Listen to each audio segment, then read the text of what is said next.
हरे कृष्णा।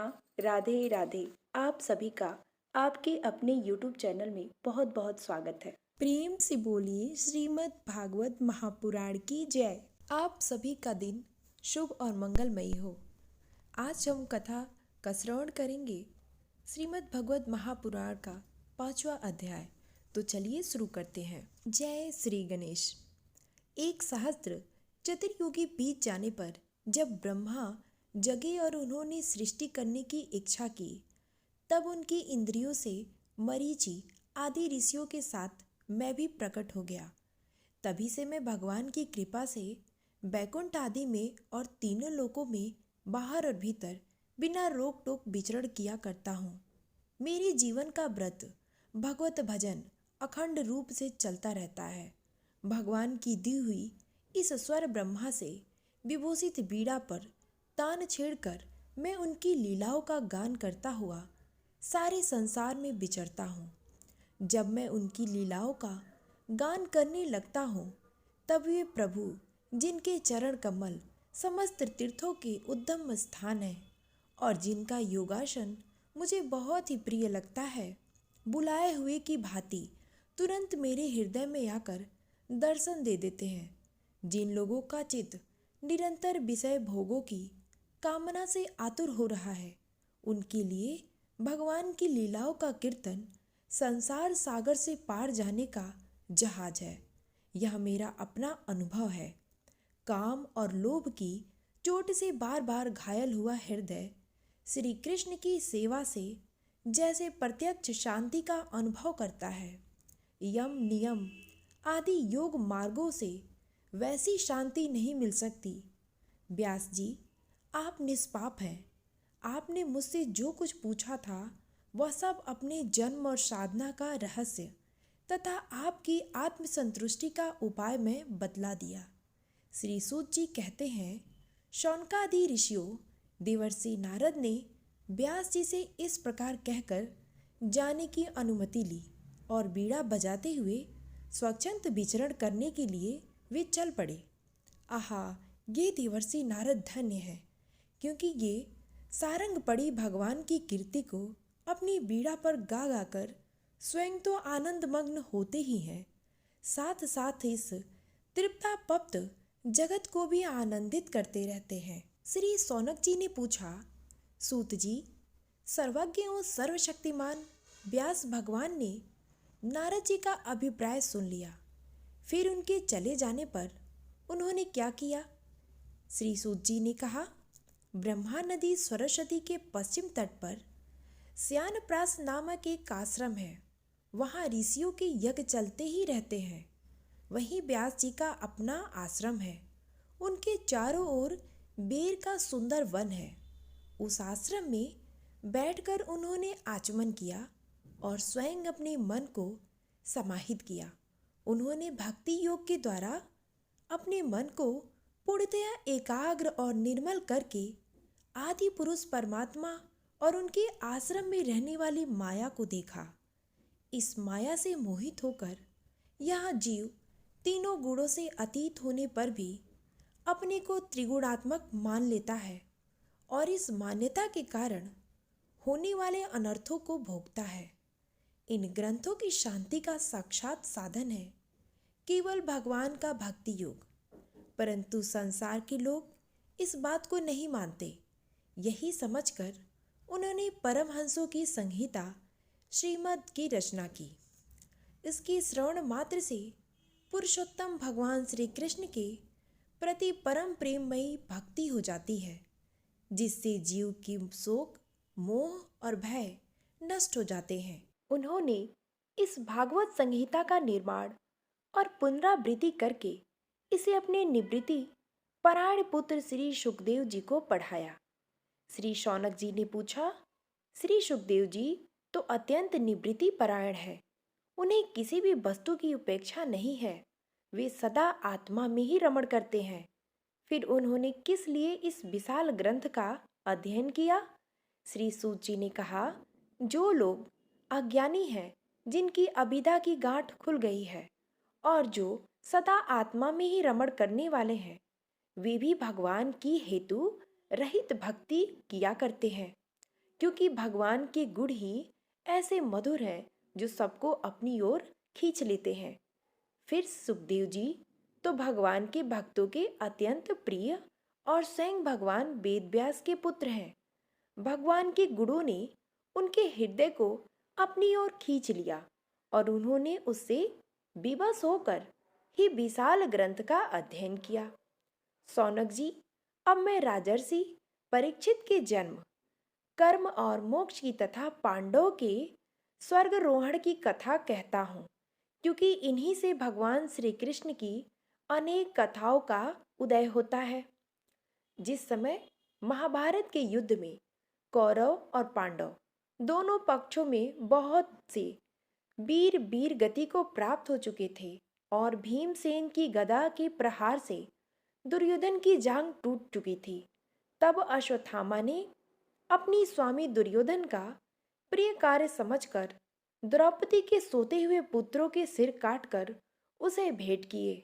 यह घटना दुर्योधन को भी अप्रिय ही लगी, क्योंकि ऐसी नीच कर्म की सभी निंदा करते हैं। उन बालकों की माता द्रौपदी अपने पुत्रों का निधन सुनकर अत्यंत दुखी हो गई। उनकी आंखों में आंसू छलछला आए। वह रोने लगी। अर्जुन ने उसे सांत्वना देते हुए कहा, कल्याणी, मैं तुम्हारे आंसू तब पोंछूंगा जब उस आताताई ब्राह्मण धम का सिर गांडीव धनुष के बाणों से काटकर तुम्हें भेंट करूंगा और पुत्रों की अंत्योष्टि क्रिया के बाद तुम उस पर पैर रखकर स्नान करोगी। अर्जुन ने इन मीठी और विचित्र बातों से द्रौपदी को सांत्वना दी और अपने मित्र भगवान श्री कृष्ण की सलाह से उन्हें सारथी बनाकर कवच धारण कर और अपने भयानक गांडीव धनुष को लेकर वे रथ पर सवार हुए तथा गरुड़ पुत्र अश्वत्थामा के पीछे दौड़ पड़े।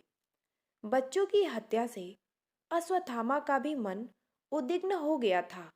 जब उसने दूर से ही देखा कि अर्जुन मेरी ओर झपटे हुए आ रहे हैं, तब वह अपने प्राणों की रक्षा के लिए पृथ्वी पर जहां तक भाग सकता था, रुद्र से भयभीत सूर्य की गति भागता रहा।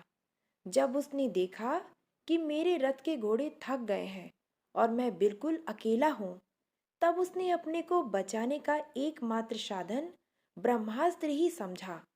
यद्यपि उसे ब्रह्मास्त्र लौटाने की विधि मालूम न थी, फिर भी प्राण संकट देखकर उसने आचमन किया और स्नान स्थन होकर ब्रह्मास्त्र का संधान किया। उस अस्त्र से अब दिशाओं में एक बड़ा प्रचंड तेज फैल गया। अर्जुन ने देखा कि अब तो मेरे प्राणों पर ही आ बनी है। तब उन्होंने श्री कृष्ण से प्रार्थना की। अर्जुन ने कहा, श्री कृष्ण, तुम सच्चिदानंद स्वरूप परमात्मा हो। तुम्हारी शक्ति अनंत है। तुम ही भक्तों को अभय देने वाले हो। जो संसार की धधकती हुई आग में जल रहे हैं, उन जीवों को उससे उबारने वाले एकमात्र तुम ही हो। तुम प्रकृति से परे रहने वाले आदि पुरुष साक्षात परमेश्वर हो। अपनी चित्त शक्ति स्वरूप शक्ति से बहिरंग एवं त्रिगुणमयी माया को दूर भगाकर अपने अद्वितीय स्वरूप में स्थित हो। वही तुम अपने प्रभाव से माया मोहित जीवों के लिए धर्मादि रूप कल्याण का विधान करते हो। तुम्हारा यह अवतार पृथ्वी का भार हरण करने के लिए और आपके अनन्य प्रेमी भक्तों के निरंतर स्मरण ध्यान के लिए है। स्वयं प्रकाश स्वरूप श्री कृष्ण क्या है, कहाँ से क्यों आ रहा है, इसका मुझे बिल्कुल पता नहीं है। भगवान ने कहा, अर्जुन, यह अश्वत्थामा का चलाया हुआ ब्रह्मास्त्र है। यह बात समझ लो कि प्राण संकट उपस्थित होने से इससे इसका प्रयोग तो कर दिया है, परंतु वह इस अस्त्र को लौटाना नहीं जानता। किसी भी दूसरे अस्त्र में उसको दबा देने की शक्ति नहीं है। तुम सशास्त्र विद्या की भली भांति जानते ही हो। ब्रह्मास्त्र के तेज से ही इस ब्रह्मास्त्र की प्रचंड आग को बुझा दो। सूत जी कहते हैं, अर्जुन विपरीत वीरों को मारने में बड़े प्रवीण थे। भगवान की बात सुनकर उन्होंने आचमन किया और भगवान की परिक्रमा करके ब्रह्मास्त्र का निवारण के लिए ब्रह्मास्त्र का ही संधान किया। बाणों से वेष्टित उन दोनों ब्रह्मास्त्रों की तेज प्रलयकालीन सूर्य एवं अग्नि के समान आपस में टकराकर सारे आकाश और दिशाओं में फैल गए और बढ़ने लगे। तीनों लोकों में जलाने वाली उन दोनों अस्त्रों की बढ़ी हुई लपटों से प्रजा जलने लगी और उसे देखकर सबने यही समझा कि यह प्रलय काल की सावर्तक अग्नि है। इस अग्नि से प्रजा का और लोगों का नाश होते देखकर भगवान की अनुमति से अर्जुन ने उन दोनों को ही लौटा दिया। अर्जुन की आंखें क्रोध से लाल लाल हो रही थीं। उन्होंने झपट कर उस क्रूर अश्वत्थामा को पकड़ लिया। जैसे कोई रस्सी से पशु को बांध ले, वैसे ही बांध लिया।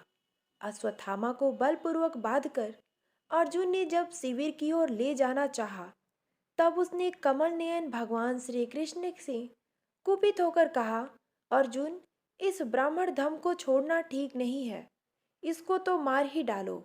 उसने रात में सोए हुए निरपराध बालकों की हत्या की है।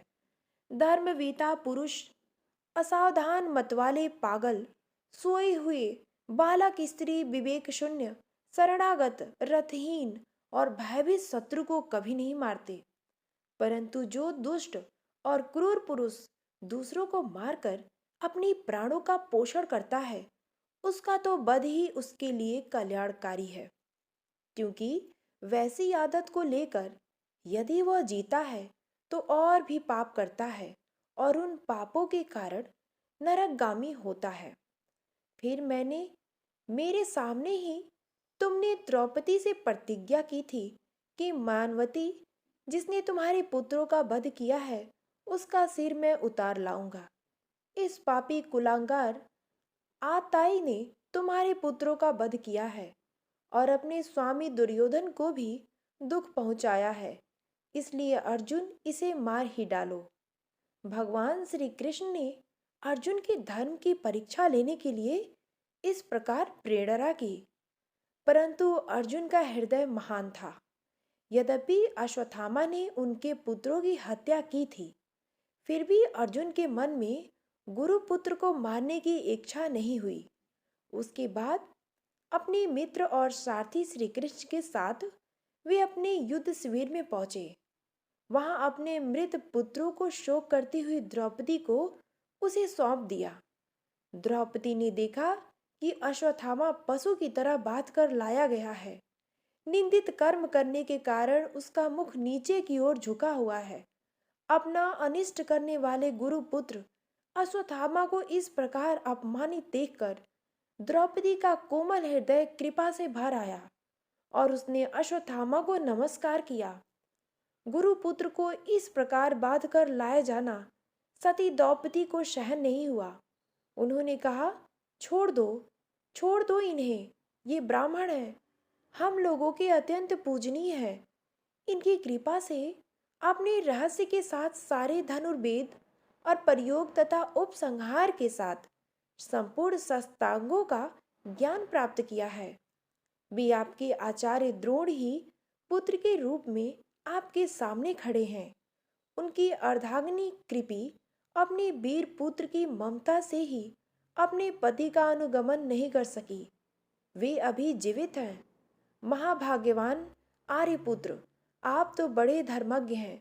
जिस गुरु वंश की नित्य पूजा और वंदना करनी चाहिए, उसी को व्यथा पहुंचाना आपके योग्य कार्य नहीं है।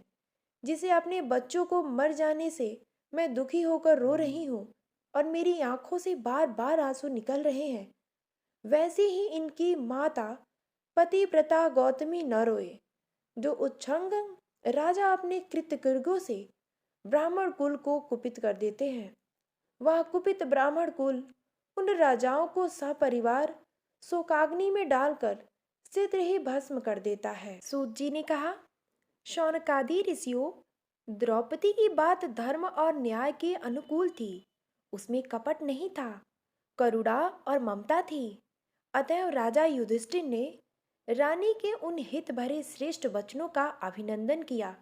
साथ ही नकुल, सहदेव, सात्विक, अर्जुन एवं स्वयं भगवान श्री कृष्ण वहां पर उपस्थित सभी नर नारियों ने द्रौपदी की बात का समर्थन किया।